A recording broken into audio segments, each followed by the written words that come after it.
Halo semuanya, selamat datang di video monolog tentang mental health di era digital.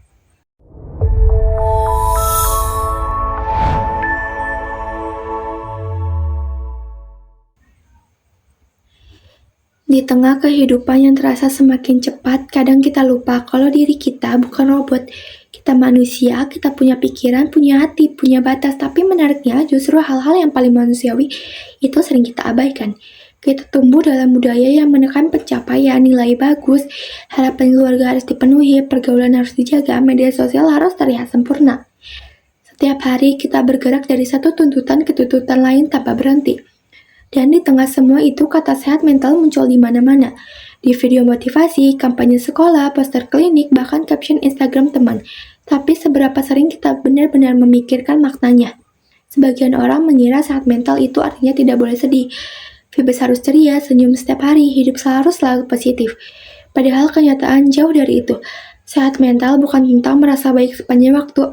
Sehat mental adalah kemampuan untuk mengenali perasaan yang muncul, memahami maknanya, dan mengelolanya dengan cara yang sehat. Itu saja sudah langkah besar. Karena jujur saja tidak ada satupun manusia yang selalu kuat. Kita punya hari baik, hari buruk, ada momen di mana kita merasa percaya diri, tapi ada juga momen di mana kita ragu pada diri sendiri, dan itu sepenuhnya normal. Namun seringkali kita tidak memberi diri kita izin untuk merasakan semua itu. Saat sedih kita bilang ke diri sendiri, harusnya aku nggak boleh lemah. Saat marah kita takut dianggap berlebihan, saat lelah kita memaksa untuk terus lanjut, seolah beristirahat adalah dosa. Padahal tubuh dan pikiran kita selalu memberi sinyal, rasa lelah mengingatkan kita bahwa kita harus jeda, rasa kecewa mengingatkan bahwa ada sesuatu yang penting bagi kita. Rasa takut mengingatkan bahwa kita sedang melangkah keluar dari zona nyaman, setiap emosi ada alasannya. Sering pula kita terlalu fokus pada kesempurnaan, kita melihat hidup orang lain yang tampak mulus, padahal hanya cuplikan terbaik yang mereka tampilkan. Kita lupa bahwa setiap orang punya perjuangannya masing-masing, meski tidak terlihat. Dan ketika kita membandingkan hidup kita dengan yang kita lihat, kita perlahan merasa kurang pintar, kurang menarik, kurang sukses, kurang segalanya. Dari sinilah pentingnya sehat mental terlihat. Sehat mental memberi kita kemampuan untuk berkata, aku cukup meski tidak sempurna. Ketika kita sehat secara mental, kita tidak terjebak dalam standar dan yang tidak realitas. Kita bisa menghargai proses bukan hanya hasil. Kita bisa menerima bahwa diri kita boleh lelah, boleh rapuh tanpa merasa gagal. Menjaga kesehatan mental juga bukan berarti menghindari emosi negatif. Kita tidak bisa mengontrol kapan marah atau sedih datang. Yang kita bisa kontrol hanyalah bagaimana kita meresponnya. Kita belajar bahwa sedih bukan berarti lemah, marah bukan berarti buruk, kecewa bukan berarti kita gagal, istirahat bukan berarti kita malas. Emosi tidak nyaman itu bukan musuh, mereka adalah tamu. Mereka datang membawa pesan, kita tidak perlu mengusirnya, cukup mendengarnya sampai pesan itu jelas lalu membiarkan mereka pergi. Ketika kita bisa menerima bahwa emosi adalah bagian dari manusia, kita tidak bisa menutupi itu semua. Dan dari situlah keseimbangan mulai tumbuh. Karena bagaimana mungkin kita bisa benar-benar bahagia kalau kita tidak pernah memberi ruang untuk merasakan hal lain yang datang lebih dulu.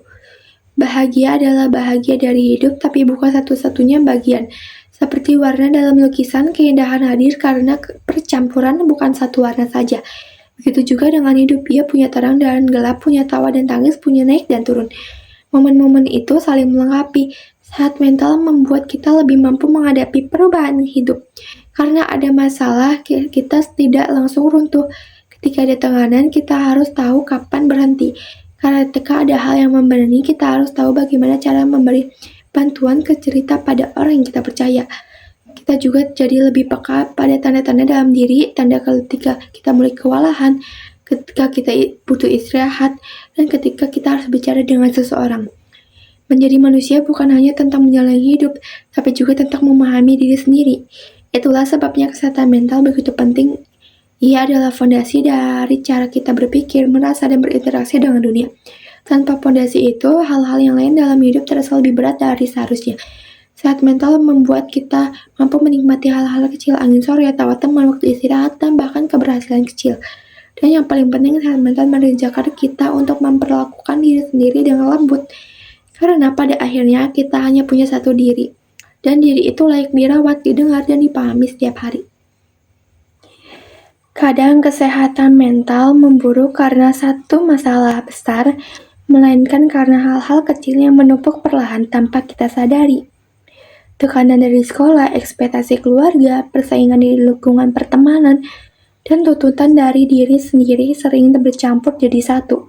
Sampai akhirnya kita merasa harus kuat setiap saat dalam proses mengejar banyak hal sekaligus. Kita lupa bahwa manusia punya batas, dan ketika batas itu terus dipaksa, rasa lelah emosional mulai muncul.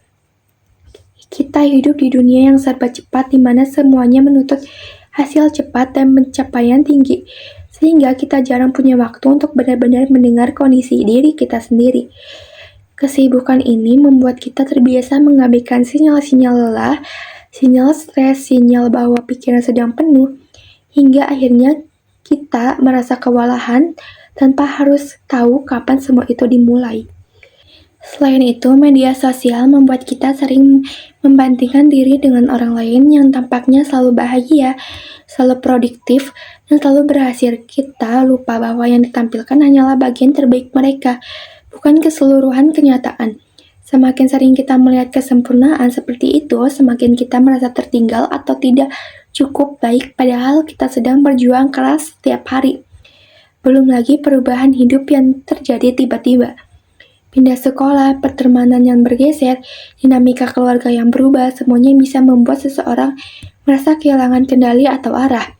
Jika ditambah dengan kebiasaan memendam perasaan karena takut merepotkan orang lain, tekanan itu semakin berat. Emosi yang dibiarkan menumpuk tanpa diolah atau dibagikan bisa membuat pikiran terasa penuh dan membuat kita semakin mudah merasa tidak stabil. Lingkungan yang tidak mendukung juga berperan besar dalam memburuknya kondisi mental. Ketika seseorang berada di sekitar orang-orang yang suka merendahkan, menuntut berlebihan, atau tidak mau mendengarkan, rasa percaya diri pelan-pelan tidak bisa terkikis. Terlalu keras pada diri sendiri, selalu menuntut kesempurnaan, atau merasa harus kuat setiap saat juga menyebabkan mental cepat lelah, karena kita terus menolak untuk memberi ruang pada diri sendiri untuk beristirahat. Kesepian, meskipun dikelilingi banyak orang, dapat membuat seseorang merasa tidak punya tempat aman untuk menceritakan atau melepas beban. Bahkan pengalaman kurang menyenangkan di masa lalu yang terlihat kecil, sekalipun bisa meninggalkan jejak panjang dalam cara kita melihat diri dan menghadapi keduniaan. Ketika semua faktor ini bersatu tanpa kita olah atau pahami, mental kita perlahan terasa semakin berat. Bukan karena kita lemah, tetapi karena kita manusia yang terlalu lama menahan semuanya sendirian. Dan menyadari hal itu adalah langkah pertama untuk mulai merawat diri dengan cara yang lebih lembut dan sehat. Menghadapi mental yang sedang memburuk bukan berarti kita harus menemukan solusi besar dalam satu hari. Tetapi mulai dari langkah-langkah kecil yang memberi ruang bagi diri sendiri untuk bernapas. Salah satu cara paling penting adalah mengenali apa yang sebenarnya kita rasakan. Karena selama ini mungkin kita terbiasa menekan emosi dan berpura-pura kuat, padahal perasaan itu terus menumpuk di dalam. Meluangkan waktu untuk menyadari apa yang membuat kita lelah, apakah tekanan sekolah, ekspektasi keluarga, konflik dengan teman, atau perasaan tidak cukup baik, adalah langkah awal yang sangat membantu. Kita bisa mulai dengan hal sederhana seperti menulis perasaan, memberi jeda beberapa menit untuk berhenti dari kesibukan, atau berbicara dengan seseorang yang membuat kita merasa aman. Dengan mengakui emosi yang muncul, kita memberi kesempatan pada diri sendiri untuk memahami apa yang sebenarnya dibutuhkan, bukan sekedar melewati hari dengan pikiran yang penuh dan hati yang berat. Langkah berikutnya adalah belajar memperlakukan diri sendiri dengan lebih lembut, karena ketika mental sudah goyah, kita sering menjadi kritikus paling keras bagi diri sendiri. Kita menuntut terlalu banyak, menyalahkan diri atas hal-hal yang sebenarnya wajar, atau memaksa diri tetap berjalan cepat padahal pikiran dan hati sedang kelelahan. Memberi diri untuk istirahat bukan berarti menyerah, tetapi bentuk penghargaan kepada tubuh dan pikiran yang sudah terus bekerja terlalu keras.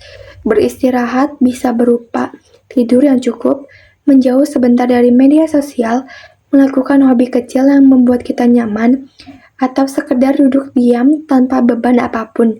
Selain itu, penting untuk menetapkan batasan, belajar mengatakan tidak pada hal-hal yang menguras energi, menjaga jarak dari lingkungan yang membuat kita stres, dan memilih prioritas yang benar-benar penting bagi kesejahteraan kita.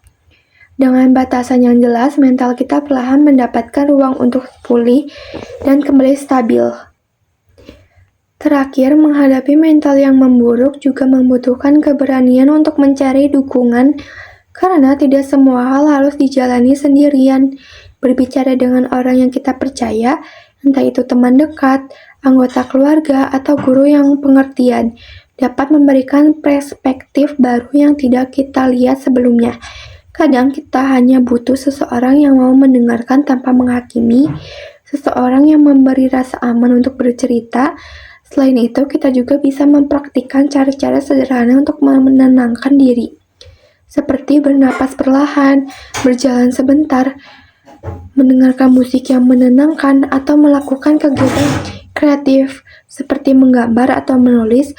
Semua itu membantu menurunkan intensitas emosi yang membuat pikiran terasa sesak. Dan yang perlu selalu diingat, merasa tidak baik-baik saja adalah hal yang manusiawi. Tetapi kita punya kemampuan untuk pulih sedikit demi sedikit dengan langkah kecil yang konsisten. Dukungan yang tetap lembut